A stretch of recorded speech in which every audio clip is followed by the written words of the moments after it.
Shweta, lunch box ಮನೇಲೆ ಬಿಟ್ಬಿಟ್ಟು ಬಂದಿದ್ಯಾ? ಯಾರ ಇವನು? ಅವ್ರ ಅಣ್ಣ. ನಿಮ್ಮ ಅಣ್ಣ ಐ ಟಿ ಕಂಪ್ನಿ ಕೆಲಸ ಮಾಡ್ತಾನೆ ಅಂತ ಹೇಳಿದೆ. ಇವನೇನು ಆಟೋ ಡ್ರೈವರ? ಅಯ್ಯೋ ಅದ್ ಹಂಗಂತ ಅಲ್ಲ, ನಾನ್ ಟಿಫನ್ ಬಾಕ್ಸ್ ಬಿಟ್ ಬಂದಿದ್ನಲ್ವಾ, ಅದನ್ನ ಕೊಡೋಕ್ ಬಂದಿದ್ದಾನ ಅಷ್ಟೇ.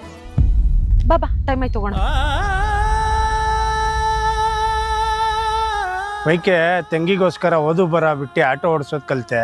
ಆದ್ರೆ ನಿಮ್ ತಂಗಿ ಫ್ರೆಂಡ್ಸ್ ಹತ್ರನೇ ಅಣ್ಣ ಅಂತ ಹೇಳ್ಕೊಳಕ್ಕೆ ನಾಚಿಕೆ ಪಡ್ತಾವಳೆ. ಸರಿ ಬಿಡೋಣ, ತಂಗಿ ಅಲ್ವಾ, ನಡಿ. ಏಯ್, ನಿಂಗೊಂದ್ ಸ್ವಲ್ಪನೂ ಸೆನ್ಸ್ ಇಲ್ವಾ? ಕಾಲೇಜ್ ಗೇಟ್ ಬರೋದ್ಕಿಂತ ಮೊದ್ಲೇ ಹೇಳಿದೀನಿ ಆಟೋ ಇಲ್ಲೇ ಸ್ಟಾಪ್ ಮಾಡು ಅಂತ. ಅಣ್ಣ, ಇಲ್ಲಿ ವೈಕೆ ಅಂತ ಆಟೋ ಓಡಿಸ್ತಾ ಇರ್ತಾರಲ್ಲ ಅವ್ರ ಮನೆಯಲ್ಲಿ. ಅಲ್ಲ, ಥ್ಯಾಂಕ್ಸ್. ಕಾಲೇಜ್ ಹತ್ರ ಬಾಕ್ಸ್ ಕೊಡೋಕೆಂತ ಬರ್ತೀಯ? ನನ್ ಫ್ರೆಂಡ್ಸ್ ಎಲ್ಲ ಆಫ್ಟರ್ ಆಲ್ ಆಟೋ ಡ್ರೈವರ್ ತಂಗಿ ಅಂತ ಎಲ್ರು ಚೀಪ್ ಆಗಿ ನೋಡ್ಲಿ ಅಂತ ತಾನೇ ನಿನ್ನಾಸೆ. ಚೆನ್ನಾಗಿದ್ದೀರಾ?